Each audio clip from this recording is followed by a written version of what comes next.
নমস্কার, অ্যাস্ট্রোলজার তপন শাস্ত্রী বলছি। আমরা যে খাবো, আমরা শোবো, তারও কিন্তু দিক আছে, এটা মিলিয়ে নেবেন।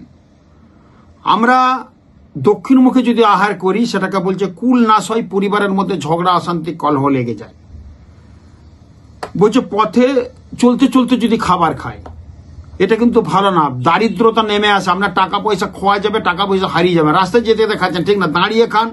বাড়িতে অনেকে চলাফেরা করছে, খান, বাড়িতে তো খাওয়া চলবেই না, চলতে চলতে রাস্তাতে চললো, কিন্তু চলতে চলতে খাওয়া দাওয়াটা বলছে ভীষণ দারিদ্র হয়।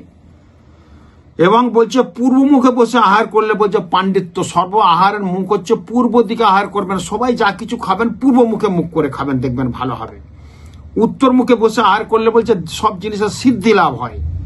পশ্চিম মুখে আহার করলে বলছে সব তো লাভ কিছু হবেই না, আপনার শুধু পাপ হবে। এগুলো কিন্তু মেনে চলুন, এগুলো না মেনে চললে কিন্তু হবে না।